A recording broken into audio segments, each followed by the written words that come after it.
కొబ్బరిలో సాధారణంగా కోకోను మాత్రమే పండిస్తారు. కానీ ఏలూరు జిల్లాకు చెందిన ఓ రైతు కోకోతో పాటు వక్క, మిరియాల పంటలు సాగు చేస్తున్నారు. ఒకే పెట్టుబడితో 4 పంటల నుండి దిగుబడి తీస్తూ మంచి లాభాలను ఆర్జిస్తున్నారు. అంతేకాదు మిగతా తోటల్లో కూడా మిరియాలను సాగు చేసుకునేందుకు నర్సరీని పెంచుతున్నారు.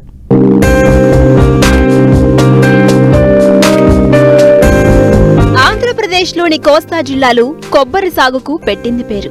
అధిక వర్షపాతం, గాలిలో తేమ శాతం అధికంగా ఉండడంతో కొబ్బరి సాగుకు అత్యంత అనువుగా ఉంటుంది. అయితే సాగు పెట్టుబడి పెరగటం, ఆదాయం నామమాత్రంగా ఉండటంతో ఏక పంటగా కొబ్బరి సాగు రైతుకు గిట్టుబాటు కావటం లేదు. ఈ దశలో ఉద్యాన అధికారులు అంతర పంటగా కోకో సాగును ప్రోత్సహించడంతో పరిస్థితి మెరుగైంది. మరోవైపు కొబ్బరి, కోకోలతో పాటు అంతర పంటగా వక్క సాగును సైతం రైతులు చేపడుతున్నారు. ఈ కోవలోనే ఏలూరు జిల్లా ద్వారకా తిరుమల మండలం సూర్యచంద్రరావు గ్రామానికి చెందిన రైతు బలుసు వీరభద్రారావు కొబ్బరిలో అంతర పంటగా కోకోతో పాటు వక్కను సాగు చేశారు. అయితే కొబ్బరి, వక్క మొక్కలు ఎత్తుగా పెరుగుతుండటంతో ప్రయోగాత్మకంగా కొంత విస్తీర్ణంలో మిరియాల మొక్కలు నాటి వాటికి పాకించారు. దిగుబడి ఆశాజనకంగా ఉండటంతో మిగతా తోటలో కూడా వేసేందుకు సిద్ధమయ్యారు. ఇందుకోసం మిరియం నర్సరీని పెంచుతున్నారు రైతు. మేము మామూలుగా హార్టికల్చర్ ఎక్కువగా వ్యవసాయం, మా వ్యవసాయం మొత్తం హార్టికల్చరే. మా తాతగారు, తండ్రి గారి నాటి నుంచి కూడా మేము హార్టికల్చర్లో అన్ని తోటలు కొబ్బరి, కోకో, వక్క, మిరియం అన్ని కూడా ఇచ్చేసాం. మామూలుగా డిపార్ట్మెంట్ వాళ్ళు ఒక 6 సంవత్సరాల క్రితం మాకు ఈ కొబ్బరి, కోకోలో ఈ కొబ్బరి చెట్లకి మామూలుగా మిరియం పాదులు పెట్టండి చెప్పేసి హార్టికల్చర్ డిపార్ట్మెంట్ వాళ్ళు మాకు 9 రూపాయల సబ్సిడీ మీద 9 రూపాయలు మేము పెట్టుకున్నాం. ఆ చింతపల్లి, పాడేరు అటు ఈస్ట్ గోదావరి నుంచి మనకు మొక్కలు సప్లై చేసి డిపార్ట్మెంట్ ద్వారాగా మాకు ఇవ్వడం జరిగింది. అవి మేము కొబ్బరి చెట్లు అప్పుడు కోకో ఒక్కలేదు కాబట్టి ఓన్లీ కొబ్బరి చెట్లకి మేము పెట్టడం జరిగింది. అవి ఇవాళ కొబ్బరి చెట్లకి పాకి కాయలు గింజలు కాస్తామని మాకు ఆదాయం వస్తూ ఉంది. ఒక కొబ్బరి చెట్టుకు ఉన్న మిరియం పాదు నుంచి మాకు 2 కేజీలు దిగుబడి వస్తుంది. మామూలుగా అది 500 నుంచి కేజీ వచ్చి 500 నుంచి 600 వరకు మనం ఇవాళ మార్కెట్ జరుగుతూ ఉంది. అదే ఉద్దేశంతో మనం మిగతా మాకు ఎక్కువ ఈ హార్టికల్చర్ క్రాప్లే కాబట్టి మిగతా కూడా పొలంలో కూడా పెడదామనే ఉద్దేశంతో మా పొలంలోనే ముదురు చెట్ల నుంచి ఈ సీడ్ తీసి ఈ తీగ తీసి మామూలుగా మనం నర్సరీ పెట్టడం జరిగింది. ఒక చెట్టుకి 1 కేజీ మిరియాలు అవుతాయి.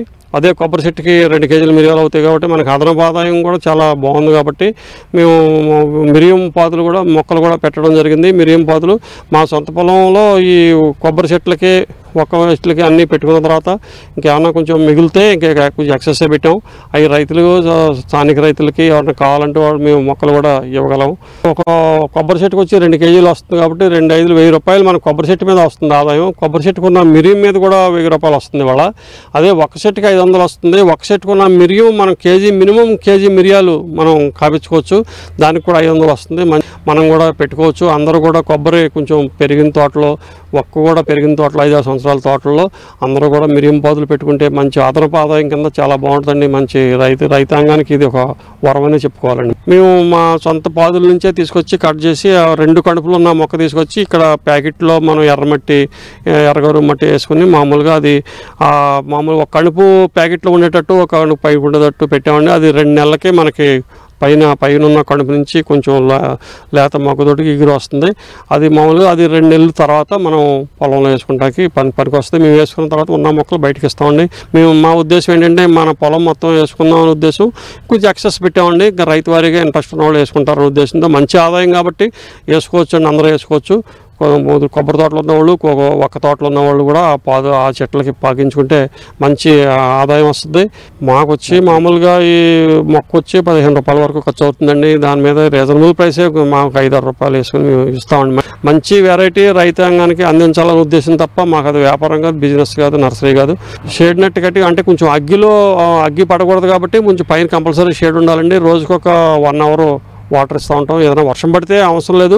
వర్షం పడకపోతే కనుక అరగంట నుంచి 1 అవర్ ఇది ఇప్పుడు వరకు ఇచ్చాము. కొంచెం క్లైమేట్ చేంజ్ వచ్చింది కాబట్టి కొంచెం వర్షాలు స్టార్ట్ అయినాయి కాబట్టి ఇప్పుడు రోజు డైలీ ఒక అరగంట ఇస్తే సరిపోతుందండి వాటర్. స్ప్రింక్లర్ ద్వారాగానే ఒక అరగంట వాటర్ ఇస్తూ ఉంటాం. వెంటనే వర్షం పడినా నీరు తొందరగా బయటికి వెళ్ళిపోయే సాయిల్ ఏదైనా సరే ఈ మిరియం పాదులకి ఇబ్బంది లేదు. కదా నీళ్ళు నిలబడేది మాత్రం నిలబడితే కొంచెం మాంతిగలు రావడానికి అవకాశం ఉంటుంది. గర్భనేల కంపల్సరీగా గర్భనేల వాళ్ళు ఎవరైనా వేసుకోవచ్చండి. ఎందుకంటే మనకు అదనపు ఆదాయం అండి. మన కొబ్బరి చెట్టు మీద వస్తుంది, దీని మీద అదనంగా వస్తుంది, ఒక చెట్టుకి వస్తుంది, ఒక చెట్టుకి పెట్టుకునే పాతికి అదనంగా వస్తుంది. మనకేంటంటే దీనివల్ల ఆ రెండింటికి ఎటువంటి ఇబ్బంది లేదు, ఎటువంటి నష్టం లేకుండా మనకు అదనంగా ఆదాయం వస్తుంది.